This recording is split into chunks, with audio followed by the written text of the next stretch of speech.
हाय। हम लोग last class में देखे थे addition rule of principle of counting, है या नहीं? ऑलरेडी हम लोग देख चुके थे। उसमें क्या करते हैं, किसी एक काम को करने करने के कितने तरीके होते हैं उसके बारे में जानने थे।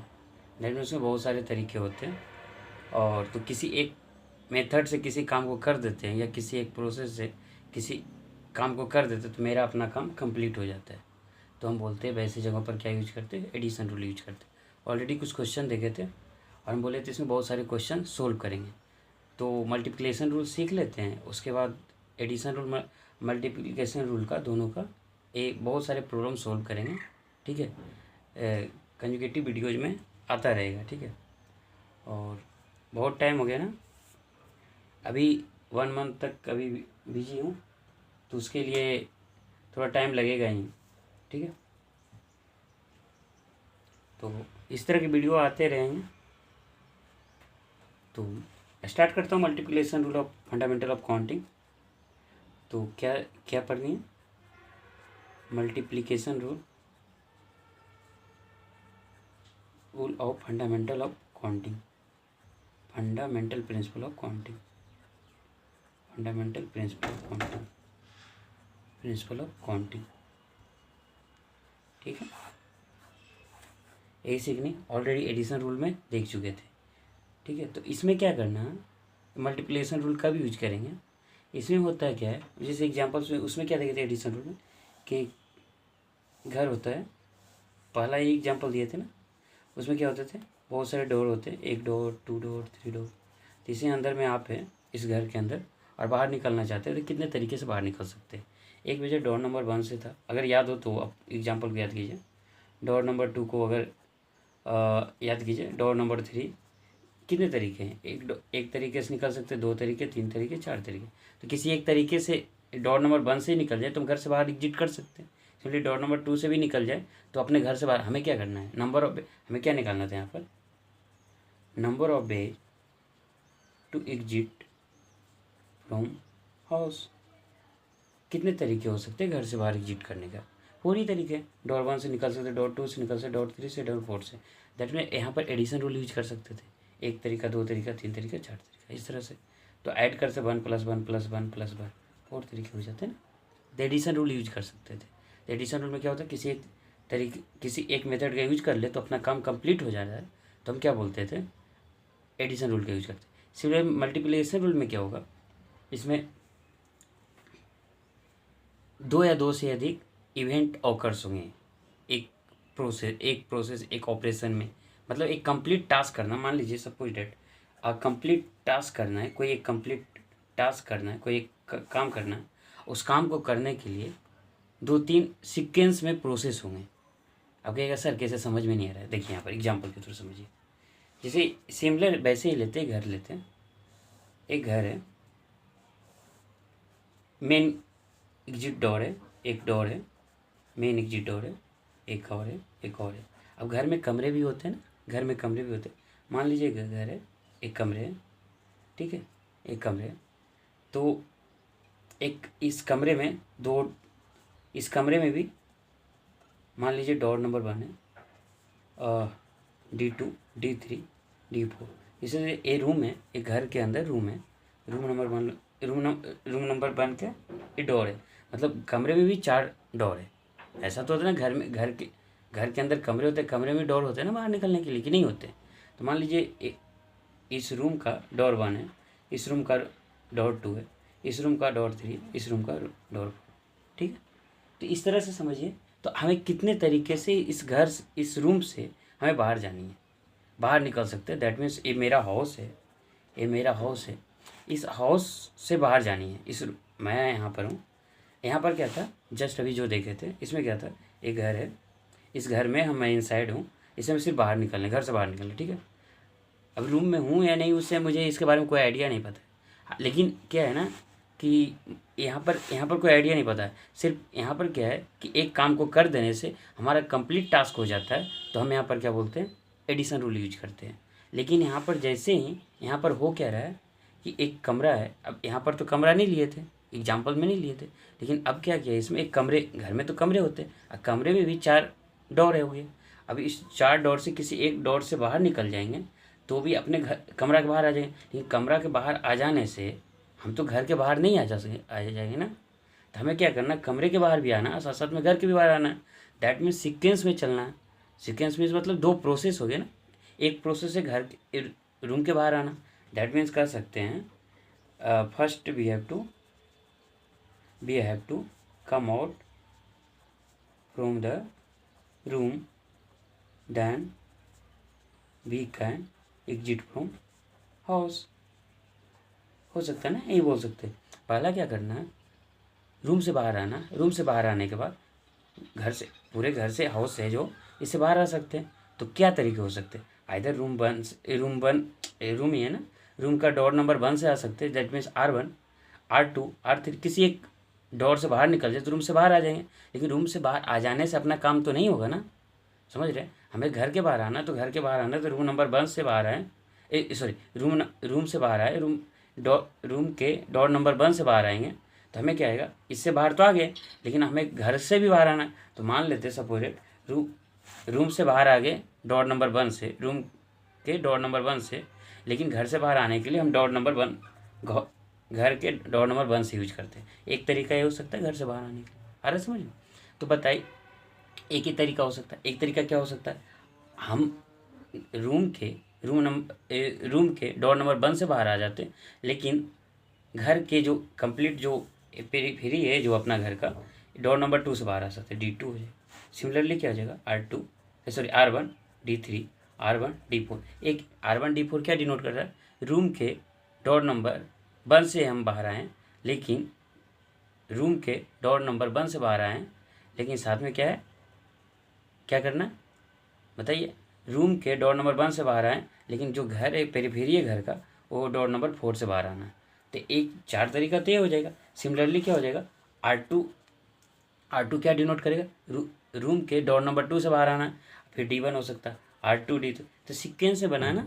तो ये दोनों, ये भी कंप्लीट टास्क करना, ये भी कंप्लीट टास्क करना, क्योंकि रूम से बाहर आएंगे तभी हम घर से बाहर निकल सकते हैं, क्योंकि इस ऑपरेशन को भी होना नेसेसरी है, इस ऑपरेशन को भी नेसेसरी है।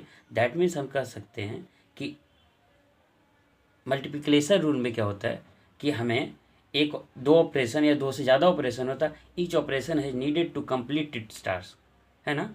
प्रत्येक ऑपरेशन को कंप्लीट होना जरूरी है टास्क को, तभी हम बोलेंगे मल्टीप्लिकेशन रूल यूज करेंगे। और वो सीक्वेंस में चलता है, अगर ये टास्क कंप्लीट होगा तभी ये टास्क कंप्लीट होगा, अगर ये टास्क कंप्लीट नहीं होगा तो एक टास्क कंप्लीट करने का मतलब नहीं बनता है। कैसे कीजिएगा, जब रूम से बाहर ही नहीं आइएगा तो ये टास्क कंप्लीट होगा नहीं होगा। तो दैट मीन्स हम कह सकते हैं सीक्वेंस में होना जरूरी है। तो सिमिलरली यहाँ पर क्या हो गया, हम तो रूम के डोर नंबर 1 से निकल गए। अब ये भी हो सकता है नहीं, कोई आप चाहिए कि आप बोलिएगा नहीं हम रूम के डोर नंबर 1 से नहीं, डोर नंबर 2 से निकल जाइए। तो इस तरह से, फिर इस तरह से यूज कर सकते हैं, R3 D3, R2 D3, R2 D4, इस तरह से। फिर इस तरह से R3 D1, R3 D2, R3 D3, R3 D4 हो सकता है ना। फिर क्या हो सकता है, R4 D1, R4 D2, R4 D3, R4 D4। कितने तरीके होंगे, एक तरीके, 2 तरीके, 3 तरीके, 4, 5, 6, 7, 8, 9, 10, 11, 12, 13, 14, 15, 16 पेज से हम इस रूम से हम बाहर निकल सकते हैं। तो कितने तरीके हो सकते, 16 तरीके। अब ये सर 16 तरीके आए कैसे, पहले देखिए, पहला टास्क क्या था, फर्स्ट टास्क था रूम से बाहर आना, कम आउट फ्रॉम रूम, ठीक है। सेकेंड टास्क क्या था, एग्जिट फ्रॉम हाउस पेरीफेरी ना, पेरीफेरी हो सकता है। तो हमें बताइए रूम से बाहर आने के कितने तरीके थे, 4 तरीके थे, door number 1, door number 2, door number 3, door number 4। Room के door number 1 R1, door number 2 R2, door number 3 R3, door number 4 R4 हो गया। तो 4 तरीके थे। तो इसके लिए कितने तरीके थे, 4 तरीके थे। फिर इसी तरीके से घर से इस सीक्वेंस में पेरीफेरी से बाहर करने के कितने तरीके थे, 4 तरीके। तो हमें बताइए हमें रूम से बाहर आने के कितने तरीके होंगे, 4x4, क्योंकि सीक्वेंस में जा रहा है और एक काम कंप्लीट होगा तभी इस काम को हम कंप्लीट कर सकते हैं, अदरवाइज कंप्लीट नहीं होगा। समझ में आ रहा है, इस काम को कंप्लीट करेंगे तभी एक काम कंप्लीट होगा, अदरवाइज दोनों काम कंप्लीट नहीं होंगे। तो हम क्या कर सकते हैं, दोनों ऑपरेशन को कंप्लीट होना ज़रूरी है, दोनों ऑपरेशन कंप्लीट होना जरूरी है, इन सीक्वेंस में होना जरूरी है, तो हम वहाँ पर मल्टीप्लिकेशन रूल यूज करेंगे। तो यहाँ पर यूज किया, जब 4 तरीका इसका हुआ, 4 तरीका इसका, अब ये दोनों काम, एक काम भी कंप्लीट होना, एक काम भी कंप्लीट होगा, तभी अपने पास रूम से बाहर आ सकते हैं। तो हम कितने बोलते हैं, 16 बेस से बोल देते हैं, यहाँ पर मल्टीप्लिकेशन रूल यूज कर सकते हैं। समझ में आया? हमें लगता है आप समझ गए होंगे बेहद अच्छे तरीके से। अगर कोई भी प्रॉब्लम हो तो आप कमेंट सेक्शन में लिखिएगा, अगर यहाँ पर कोई भी प्रॉब्लम हो समझने में, ठीक है। तो इस चीज़ को समझ गए, तो इसको क्या करते हैं, हम लिख लेते हैं सेंटेंसेज में, तो सही होगा, ठीक है। तो लिखिए, सेंटेंसेज में लिख लीजिए,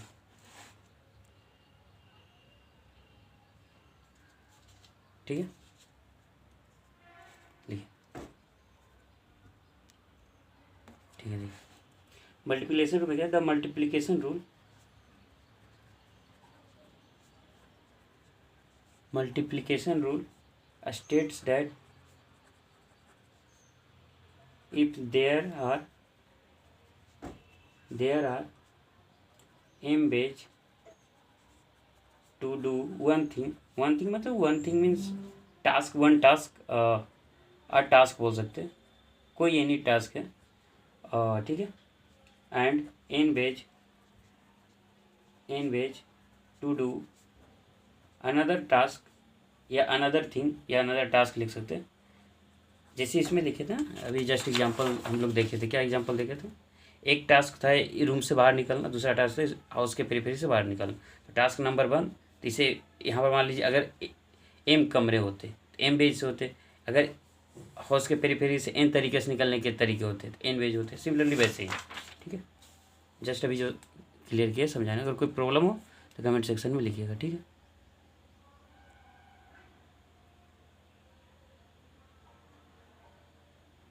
ठीक है, तो यहाँ पर क्या था, the multiplication rule states that if there are m ways to do one things a task and n ways to another task लिख सकते हैं, then there are m into n ways to do both thing. और अगर यहाँ पर दोनों को complete करने के तरीके कितने हो जाएंगे, m इंटू n वेज ही होगा, क्योंकि अगर यहाँ पर था जस्ट अभी जो एग्जांपल देखे थे, अगर इसे कंप्लीट नहीं करते, इसे कंप्लीट तो हम घर से बाहर नहीं आ सकते थे। मेरा मकसद क्या था, घर से बाहर आना, तो रूम से भी बाहर आना, घर से भी बाहर आना था, है या नहीं।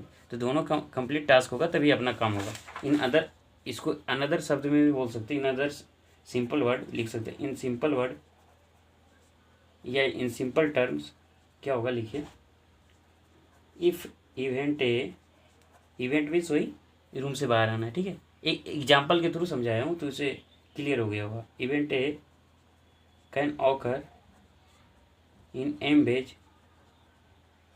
And event B can occur in n ways, then the number of ways that both A and B can occur is m into n। ये हुआ ना, दोनों को अवकर होना है, ऐसा नहीं कि एक को कंप्लीट कर देने से अपना काम कंप्लीट होगा, नहीं, एक को भी कंप्लीट करना है, बी को भी कंप्लीट करना है, तभी अपना काम कंप्लीट होगा, है नहीं। तो अपने को m into n ways multiplication rule use करेंगे। नोट में लिख लीजिए,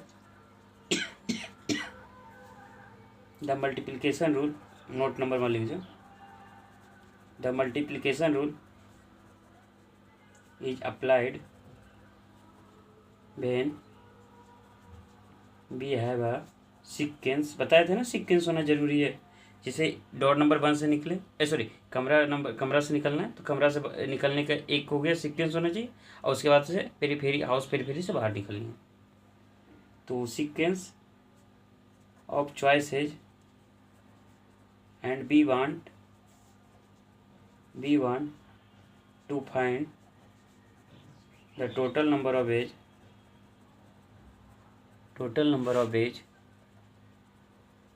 to make all of the choices, ठीक है ना, यही है। और नोट नंबर 2 में लिख लीजिएगा।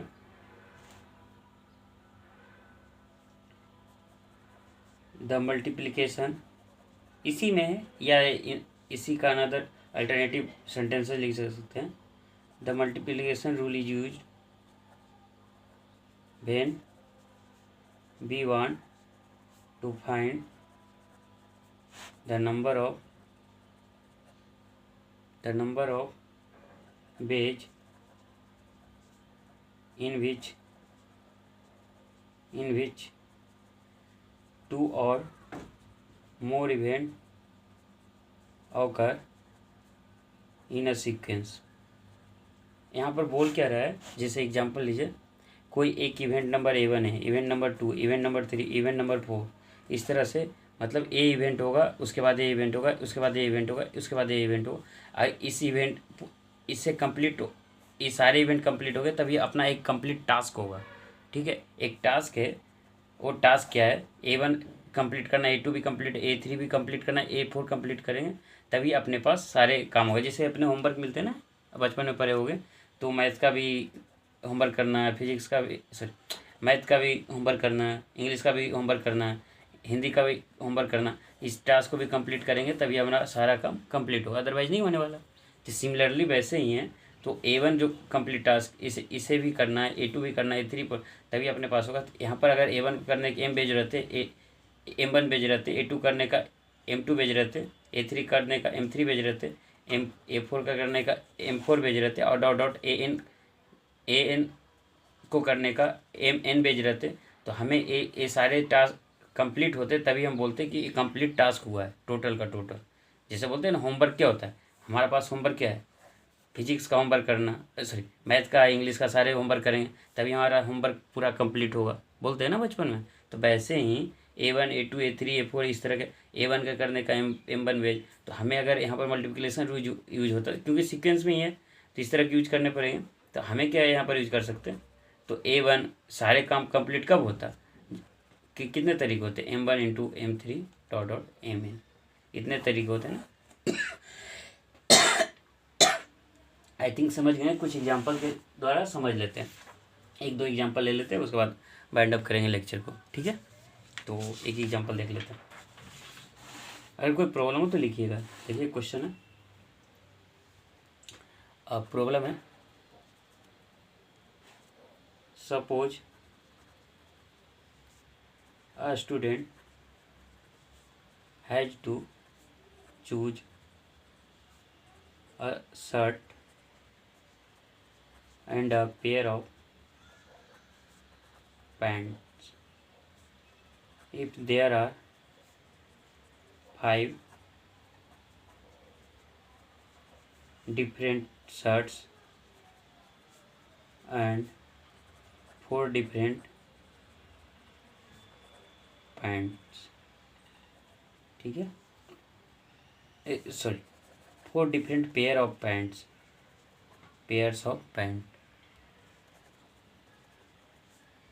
then find the total number of ways to choose a shirt and a pair of pants। करना क्या है, क्वेश्चन सिंपल है।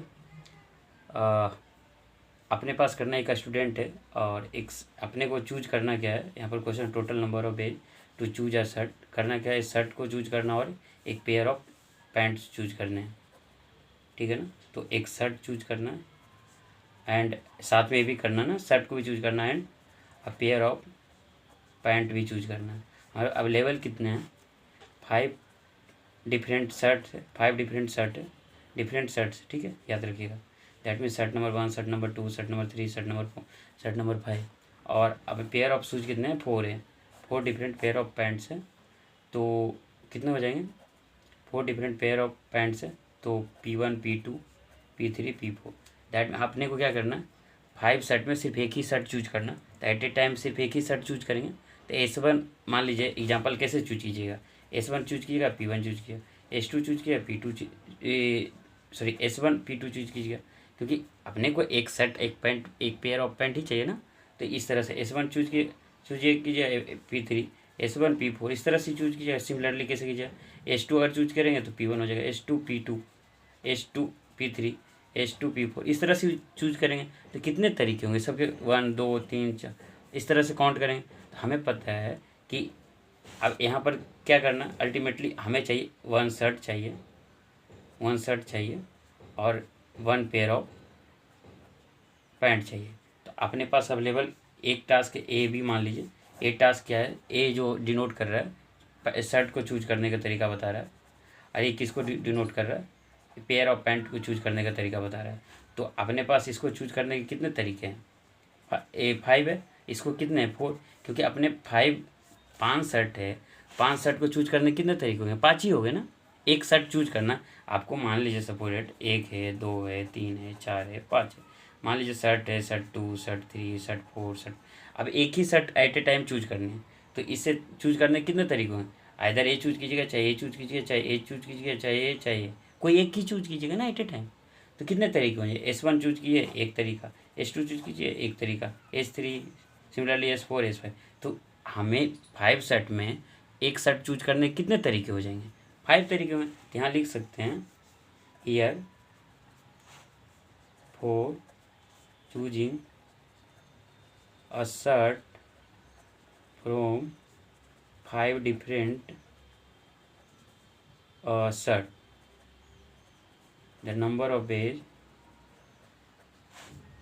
कितने हो जाएंगे, 5 हो जाएंगे एक शर्ट को चूज करने का। लेकिन एक शर्ट चूज करने से अपना कंप्लीट टास्क नहीं होगा, साथ साथ में किसको भी चूज करना है, पेयर ऑफ पैंट्स को। तो अपने पास कितने पेयर है, 4 पेयर है। तब 4 पेयर को चूज करने कितने तरीके होंगे, 4 होंगे। सिमिलरली लिख सकते हैं for choosing a pair of pant from 4 different pair of pant the number of veg कितने हो जाएंगे, 4 हो जाएंगे। अब ए टास्क ए हुआ, ए टास्क बी हुआ, लेकिन अपने कंप्लीट टास्क कब होगा, जब ए और बी दोनों होगा तभी तो होगा ना। तो कंप्लीट टास्क ए भी होना चाहिए, बी कंप्लीट टास्क कब होगा, जब हमारा ए भी काम हो जाए, बी भी काम हो जाए। तो क्या मल्टीप्लिकेशन रूल यूज कर सकते हैं कि नहीं कर सकते, ऑब्वियसली कर सकते हैं। तो हम क्या करेंगे यहाँ पर, हियर वी कैन यूज लिख सकते हैं, here we can use multiplication rule कर सकते हैं ना। तो कितने हो जाएंगे, टोटल नंबर ऑफ वेज लिख सकते हैं, total number of ways to choose a shirt and a pair of pant equal to कितना, 5 × 4 दैट मीन्स 20। ऐसा समझ। तो इस तरह से बना सकते हैं। अब नहीं तो एक करके इस तरह से भी चूज कर सकते थे, है नहीं, S1 P1 S1 P2 S1 P3 इस तरह से। तो आई थिंक समझ गए होंगे मल्टीप्लिकेशन रूल कब यूज, कैसे यूज करना है, क्यों करना, एडिशन रूल कब यूज करना, ये सब चीज़ें अगर फंडामेंटल समझ में आ गए तो परमुटेशन कम्बिनेशन का फंडामेंटल प्रिंसिपल कंप्लीट हो गया। और JEE मेन जे एडवांस में अगर क्वेश्चन आते हैं तो ये तो नहीं बोलूँगा कि इसी बेसिस पर आते हैं, लेकिन ट्रिकी सवाल अगर बनाना रहेगा तो इसी फंडामेंटल प्रिंसिपल का यूज करके बनाएंगे, ठीक है। और भी बहुत सारी चीज़ इसमें सीखने। तो पहले इस पर क्या करेंगे, एटलीस्ट 50 to 100 क्वेश्चन सोल्व करेंगे इस 2 प्रिंसिपल पर। उसके बाद आगे की ओर बढ़ेंगे। एक लंबा सीरीज चलेगा इस परमुटेशन कम्बिनेशन का, जिसमें से आपको एक भी सवाल छूटेगा नहीं। आप अगर इतने सीरीज को ख़त्म कर लेंगे, मैं बोलूँगा परमुटेशन कम्बिनेशन और प्रोबेबिलिटी में आपसे बेस्ट कोई नहीं हो सकता। समझ गए बात को। अगर कोई भी प्रॉब्लम हो तो आप कमेंट सेक्शन में लिखिएगा, और आप देख लीजिए वीडियो अच्छा लगे तो लाइक कीजिए, नहीं तो डिसलाइक कीजिए। Thank you.